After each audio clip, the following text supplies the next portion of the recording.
नमस्कार। दिन भर की बड़ी खबरों में आपका स्वागत है। मैं हूं आपके साथ सुनीता तिवारी। आज के इस बुलेटिन में हम बात करेंगे पीएम मोदी ने बिहार वासियों को दी बड़ी सौगात, कहा बनाएंगे नया बिहार, फिर एक बार एनडीए सरकार, साथ ही विपक्ष पर साधा निशाना। फिर बात करेंगे वाराणसी में सीएम योगी का बड़ा बयान, कहा फर्जी अकाउंट के जरिए रची जा रही जातीय संघर्ष की साजिश को रोका जाएगा।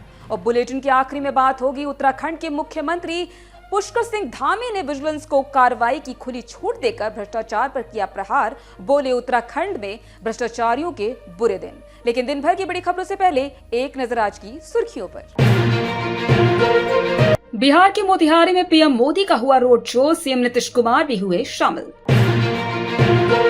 वाराणसी में बोले सीएम योगी, सोशल मीडिया पर फेक अकाउंट बनाकर माहौल बिगाड़ने वालों पर रखें पैनी नजर, अफसरों को दिए तगड़े एक्शन के आदेश।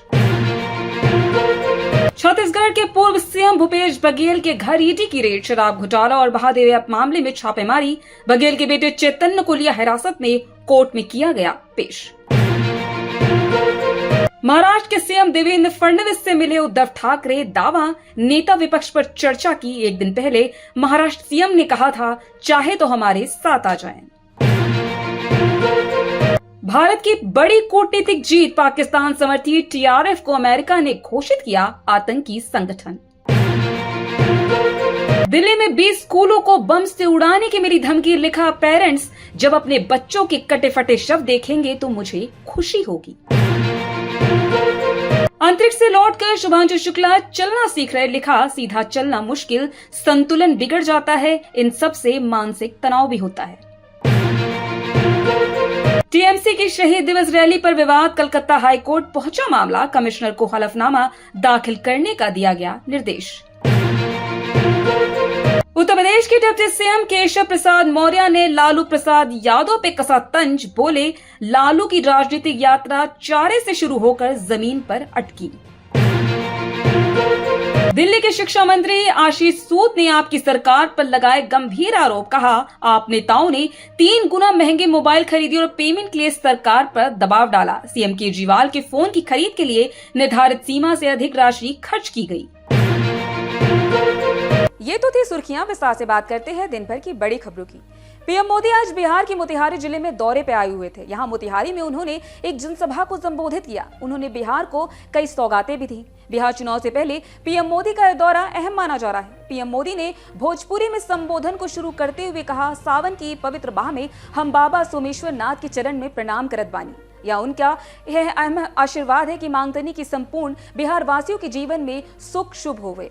पीएम मोदी ने कहा कि चंपारण की धरती ने इतिहास बनाया है। आजादी की लड़ाई में इस धरती ने गांधी जी को नई दिशा दिखाई है। अब इसी धरती की प्रेरणा बिहार का नया भविष्य बनाएगी। आइए जानते इस रिपोर्ट में और क्या कुछ कहा पीएम मोदी ने विपक्ष को लेकर। मोतिहारी में जनसभा को संबोधित करते हुए पीएम मोदी ने कहा, पूरब के देश विकास की नई रफ्तार पकड़ रहे हैं। जैसे दुनिया में पूर्वी देश विकास में आगे जा रहे, वही दौर हमारे देश में पूर्वी राज्यों का है। जैसे पश्चिम में मुंबई है, वैसे ही पूरब में मोतिहारी का नाम होगा। जैसे पश्चिम में गुरुग्राम है, वैसा अवसर गया जी में हो। पुणे की तरह पटना में विकास हो। बेंगलुरु की तरह बीरभूम के लोग आगे बढ़े। पूर्वी भारत को आगे बढ़ाने के लिए हमें बिहार को विकसित बिहार बनाना है। आज बिहार में इतनी तेजी से काम इसलिए हो रहा है क्योंकि केंद्र और राज्य में बिहार के लिए काम करने वाली सरकार है। मैं आपको एक आंकड़ा देता हूं, जब केंद्र में कांग्रेस और आरजेडी की सरकार थी तो यूपीए के 10 साल में बिहार को सिर्फ 2 लाख करोड़ रुपए के आसपास मिले। यानी नीतीश जी की सरकार से ये लोग बदला ले रहे थे, बिहार से बदला ले रहे थे। 2014 में केंद्र में आपने मुझे सेवा का अवसर दिया, जिसके बाद मैंने बिहार से बदला लेने वाली उस पुरानी राजनीति को समाप्त कर दिया। पिछले 10 साल में बिहार के विकास के लिए जो राशि दी गई वो पहले से कितना गुना ज्यादा है, उसका आंकड़ा अभी सम्राट चौधरी जी बता रहे थे। कांग्रेस और आरजेडी के मुकाबले कई गुना ज्यादा पैसा बिहार को हमारी सरकार देती है। ये पैसा बिहार में जन कल्याण में काम में आ रहा है। पीएम मोदी ने विपक्ष पर निशाना साधते हुए कहा, आज की पीढ़ी को जानना जरूरी है कि बिहार 2 दशकों पहले किस तरह हताशा में डूबा हुआ था। आरजेडी और कांग्रेस के राज में विकास पर ब्रेक था। गरीब का पैसा गरीब तक पहुंचना संभव था। शासन में बैठे लोगों की यही सोच थी कि कैसे गरीब का पैसा लूट लें, लेकिन बिहार असंभव को भी संभव बनाने वाली वीरों की धरती है। आपने इस धरती को आरजेडी और कांग्रेस की बेड़ियों से मुक्त किया। उसी का परिणाम है कि आज बिहार में गरीब कल्याण की योजनाएं सीधे गरीबों तक पहुंच रही हैं। पिछले 11 सालों में पीएम आवास योजना के तहत देश में गरीबों के लिए 4 करोड़ से ज्यादा घर बनाए गए। इनमें से 60 लाख घर अकेले बिहार में गरीबों के लिए बनाए गए, यानी नॉर्वे, न्यूजीलैंड और सिंगापुर की जितनी कुल आबादी है उससे ज्यादा हमने अकेले बिहार में गरीबों को घर दिए हैं। हमारे अकेले मोतिहारी जिले में 3 लाख के करीब गरीब परिवारों को पक्के घर मिले और ये गिनती लगातार तेजी से आगे बढ़ रही है। आज भी 12,000 से ज्यादा परिवारों को पक्के घर में जाने का सौभाग्य प्राप्त हुआ। 40,000 परिवारों को पक्के घर बनाने के लिए उनके खाते में सीधे पैसे भेजे गए। आरजेडी और कांग्रेस के राज में गरीब को ऐसे पक्के घर मिलना असंभव था। उनके राज में लोग अपने घरों में रंग रोगन तक नहीं करवाते थे। वो डरते थे कि अगर रंग रोगन हो गया तो मकान मालिक को ही उठवा लिया जाएगा। उत्तर प्रदेश के मुख्यमंत्री योगी आदित्यनाथ ने बाबा विश्वनाथ की नगरी वाराणसी से सामाजिक सौहार्द बिगाड़ने वालों पर बड़ा हमला बोला है। उन्होंने कहा कि कुछ लोग सोशल मीडिया पर फेक अकाउंट बनाकर जाति संघर्ष भड़काने की साजिश रच रहे हैं। सीएम योगी ने कांवड़ यात्रियों को उपद्रवी और आतंकवादी कहने की मानसिकता की कड़ी निंदा की और इसे भारत की विरासत व आस्था को अपमानित करने की कोशिश करार दिया। आइए जानते इस रिपोर्ट में और क्या कहा उत्तर प्रदेश के सीएम योगी आदित्यनाथ ने सोशल मीडिया पर फेक अकाउंट बनाकर जातीय संघर्ष भड़काने की साजिश को लेकर। वाराणसी में सीएम योगी बोले, आज कांवड़ यात्री भक्ति भावना से चलते हैं। 200, 300, 400 किलोमीटर कांवड़ को कंधे पर लेकर चले जाते हैं, हर हर बम बोलते हुए, लेकिन उनका भी मीडिया ट्रायल होता है। उन्हें उपद्रवी आतंकवादी तक बोला जाता है। ये वो मानसिकता है जो हर प्रकार से भारत की विरासत और आस्था को अपमानित करने का काम करते हैं। यही लोग सोशल मीडिया पर फेक अकाउंट बनाकर जातीय संघर्ष फैलाने का काम करते हैं। सीएम योगी ने समाज को मुख्य धारा से अलग करने की साजिशों पर भी प्रकाश डाला।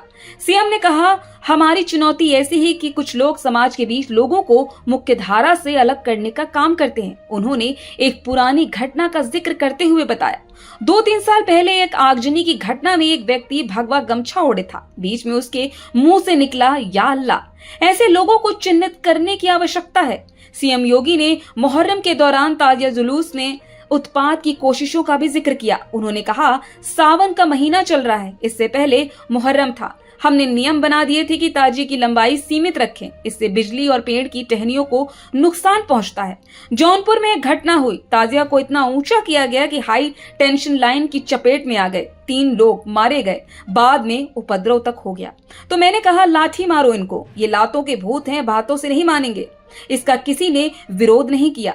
मुख्यमंत्री ने जोर देकर कहा कि ऐसी साजिशों को बेनकाब करना और समाज में एकता बनाए रखना जरूरी है। उनके इस बयान ने सोशल मीडिया और सामाजिक सौहार्द को लेकर एक बार फिर चर्चा छेड़ दी है। उत्तराखंड में राज्य सरकार भ्रष्टाचार के खिलाफ अब सख्त कार्रवाई करने जा रही है। इसको लेकर मुख्यमंत्री पुष्कर सिंह धामी ने विजिलेंस के अधिकारियों को निर्देश दिए हैं कि किसी भी भ्रष्टाचारी के खिलाफ वह कार्रवाई करने से ना चूके। जितने भी भ्रष्टाचारी हैं उनके खिलाफ सख्त कार्रवाई की जाए।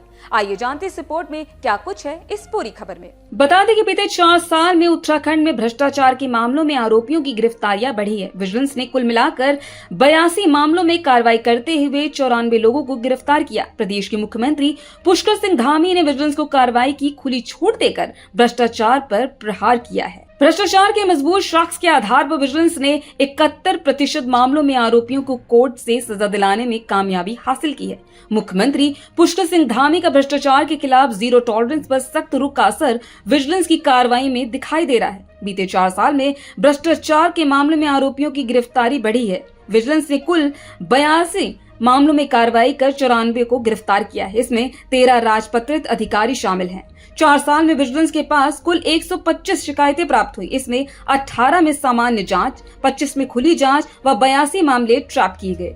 गिरफ्तारी के बाद विजिलेंस से साक्ष्य और मजबूत पैरवी से कोर्ट में 71% मामलों में आरोपियों को सजा दिलाई। मुख्यमंत्री के निर्देश पर सतर्कता विभाग ने शिकायत दर्ज कराने के लिए टोल फ्री नंबर 1064 भी जारी किया। सीएम ने कहा, हम देवभूमि उत्तराखंड को भ्रष्टाचार मुक्त कर सुशासन की कार्य संस्कृति विकसित करना चाहते हैं। मुख्य सेवक के रूप में कार्यभार संभालने के दिन से ही विजिलेंस को भ्रष्टाचार के खिलाफ अभियान छेड़ने के निर्देश दिए गए। इसका असर अब नजर आ रहा है। भ्रष्टाचारियों को अदालत से सजा दिलाने के लिए भी मजबूत पैरवी की जा रही है। तो आज इस बुलेटिन में इतना ही। आप देखते रहिए दी लोकसभा।